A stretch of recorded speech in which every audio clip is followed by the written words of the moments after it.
The one watermelon the top. That one. The watermelon. Hindi pa ako nakakapunta.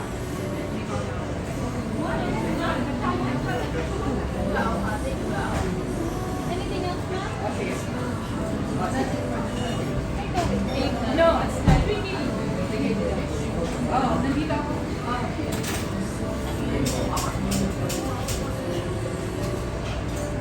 Sige, nandito ako. Nandito ako video. Sa may harapan. Sige.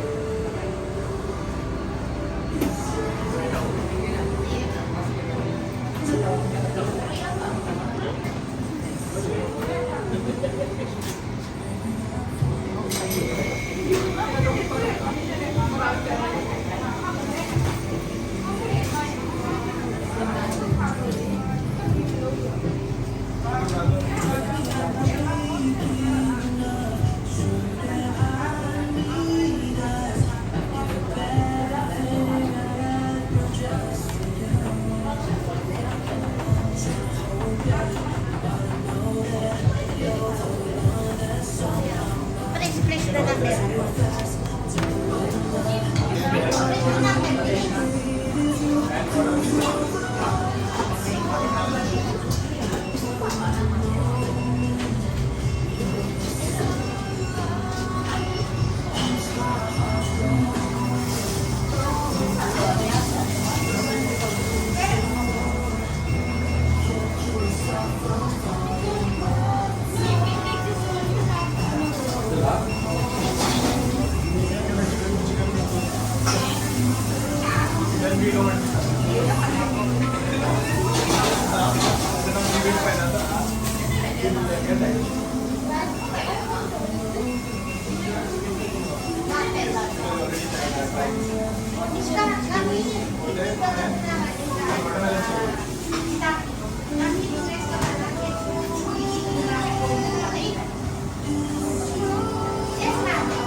Para sa chicken gacho curry.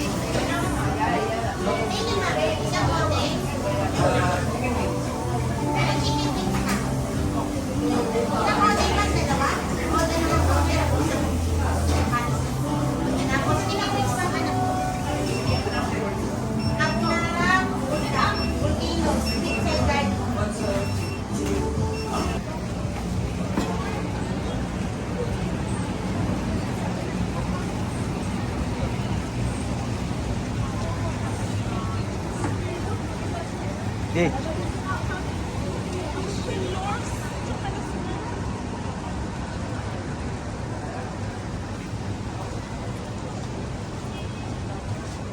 Dito nga tayo sa bahay at tinake-away na namin ni Amiga itong ating, ang pangalan ito, Amiga? Hindi ko alam. Samyup Omelette. Buksan natin. At bumili kami ng bread talk, kapartner ng ating Samyup at itong ating, ano ito, Amiga? Kasaba. Kasaba. Ayun. Tignan natin to kasi ito yung nagtitrending na napanood ko sa YouTube noong nakaraang araw. Pero yung gamit niya doon, crepe. Ito naman, omelette na samyup. Tingnan nga natin. Ayan. Yun, ito. Ano ba to? Parang seaweeds. Ayan, oh. Gayat-gayat. Ayan, ito yung bagong bukas dito sa Kuwait na Samyup restaurant, Samyup Omelette.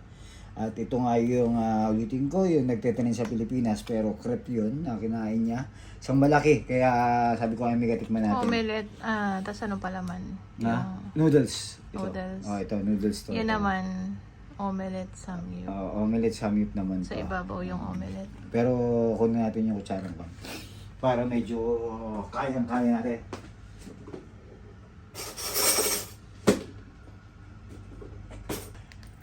Partner natin dito sa bread talk na binili ni Amiga at ito itong kasaba at meron dito kami ginawang strawberry shake. Pero ito ang pinaka main event dito, yung ating samyup. Na kung tutusin kaya namin gawin pero siyempre iba pa rin yung galing sa labas at in-order mo at hindi mo Kakain ka na niluto. lang.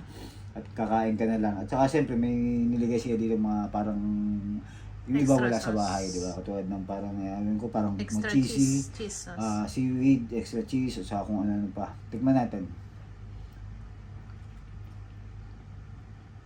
Spicy siya. Hindi. Cheese yung flavor niya pinili mo, di ba? Pero pwedeng gawin siyang spicy. Kung Hindi, gusto mo. kahit kasi yung ganong kahit spicy, meron siyang kasamang Masarap.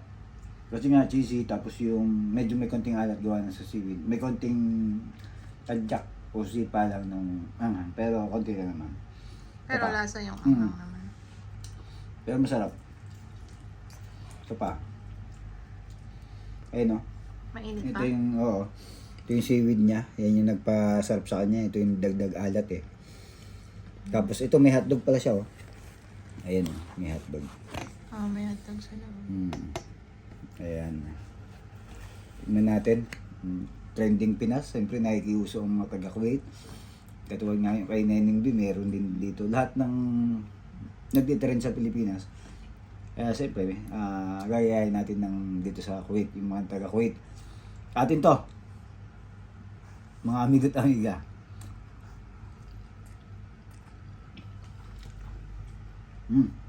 Pero masarap. Kaya mga amiga. Tingnan mo.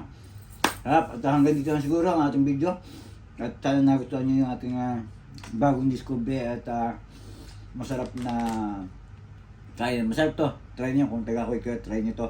Magkano yan? Ha? Magkano yan? 1KD 500. Pwede kaya, pwede na. Di ba? Hanggang dito na lang.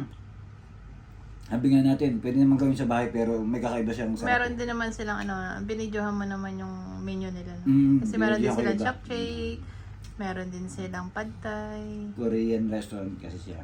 Kaya, naugusan namin kayo. Babalik kami doon para Korean. kainin at tikman yung Korean ibang- tsaka mga Thai Oo. food. Oo. At saka titikman natin yung ibang pagkain doon. Sigurado babalik kami, magugustuhan namin kayo. Hanggang dito na. Pero po nagustuhan nyo ang ating video ngayon at buhay ko buhay W. Ingat po at respeto sa bawat isa. Samyup Omelette.